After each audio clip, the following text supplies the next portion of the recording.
What's up guys, it's David and today I'm reviewing Blade Runner 2049.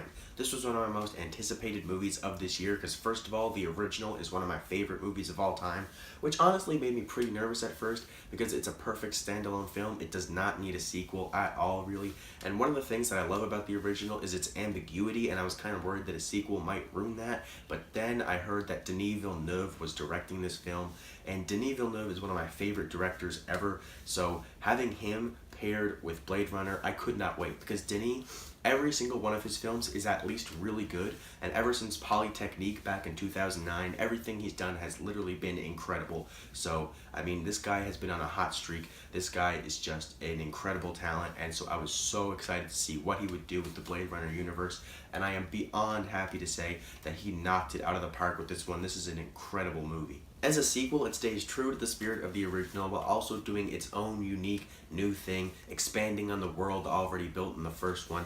I mean, it's pretty much everything you want a great sequel to be, and then just as a film in general, it's fantastic. Visually, this movie is absolutely stunning. Roger Deakins did the cinematography, and Roger Deakins is one of the best cinematographers working today. I'm pretty sure that if you talk to any film fan, he'll be in their top 5. It's hard for him not to be. He's certainly in mine, and he just did an incredible job. Pretty much every single frame in this movie looks incredible, and you know, sometimes with a movie like this it's hard to tell what was done in camera and what is visual effects, but I read a lot for the film that they try to do as much in camera as possible, and yeah, Roger Deakins absolutely killed it. This is definitely going to get nominated for Best Cinematography at the Oscars. If it doesn't, I don't even know what's wrong with the Oscars then, because this movie is just gorgeous. Not only did Deakins kill it, but the special effects in this movie are some of the best I've ever seen. We're dealing with a futuristic world here where we got flying cars, holographic billboards. You have all this insane stuff that just looks so real. I mean, the visual effects are honestly incredible. Especially there's this one character named Joy who she is a hologram. She's AI, but she doesn't have a body. She's not a replicant. She is a projection. She's a hologram.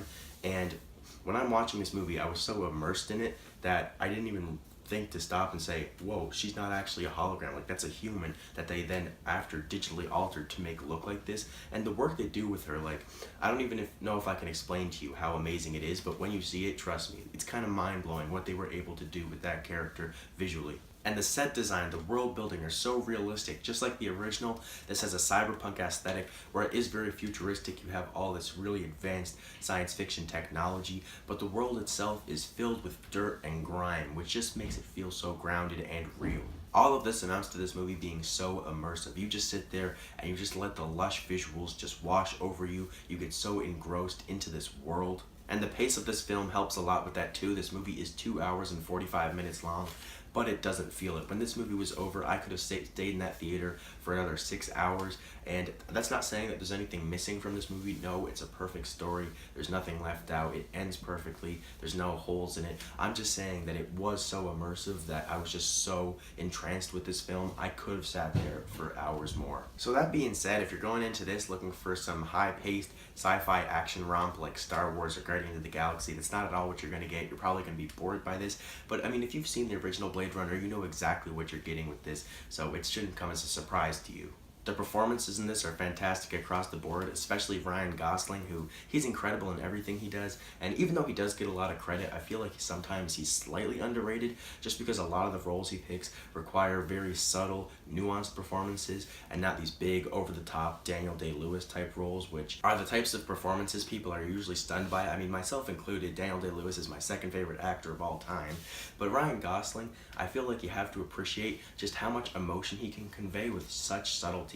And he definitely does that in this film. He's our main character. We're with him the whole time. And Harrison Ford, this is the third time in the past decade that he's had to reprise a role from his past, and I feel like each time he's gotten progressively better, because first in Crystal Skull, Indiana Jones and the Kingdom of the Crystal Skull, he kind of just felt like he was phoning it in and not trying at all, just getting a paycheck. Then in The Force Awakens, he actually felt like he was giving some effort. He recaptured the feeling of Han Solo. He did a great job. But his role in that movie, it wasn't that demanding. There were no scenes in that where we were really like, wow, Harrison Ford, he is back. But in this film, he First of all, he recaptures the feeling of Deckard. You know, he's right back into that character's mind. But this time he was given a few scenes to really show off his acting chops, and he really impressed me. There's one scene in particular that, I mean, I've heard some people say he might get nominated for an Oscar for this role, like for Best Supporting Actor. I don't know if I'd go that far, but if he does, that one scene I think would be the reason why, because he was just incredible in it. Now, if you're a fan of the original, you probably know that what makes that film go from great to incredible,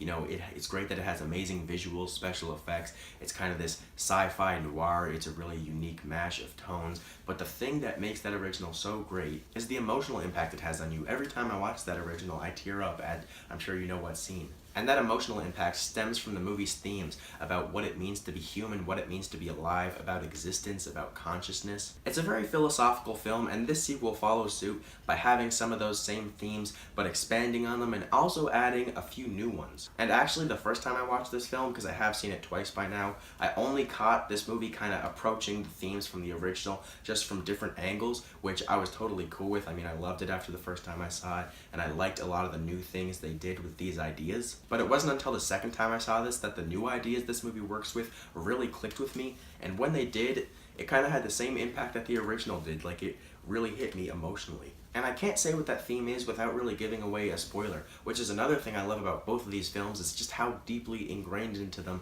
that these ideas are. You know, a lot of movies you can watch and you can enjoy on two levels. You can either enjoy on a story level or a thematic or deeper level, but with Blade Runner and this new movie here, the thematic ideas and the story itself are both so deeply intertwined. They both work as one and not as two separate entities. This movie completely floored me, it blew me away, and as I kind of implied, I enjoyed it even more the second time.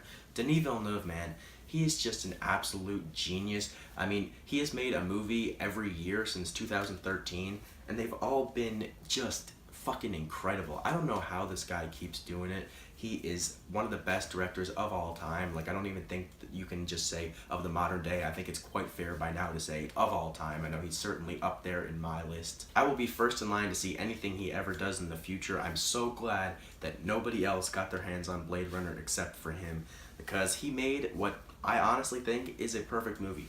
To me, this is a 5 out of 5. Now, having said that, don't you go into this expecting to see a perfect film. No, that's just my opinion. That's how I feel about it. You might simply like it and not love it.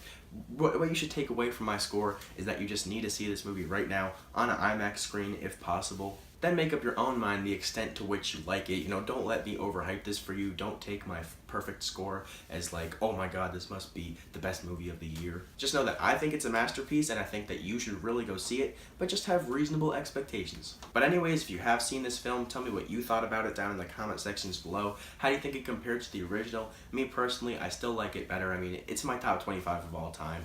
I was never expecting the sequel to surpass it, but it got pretty close in my books. Thank you guys as always for watching, and I'll see you next time.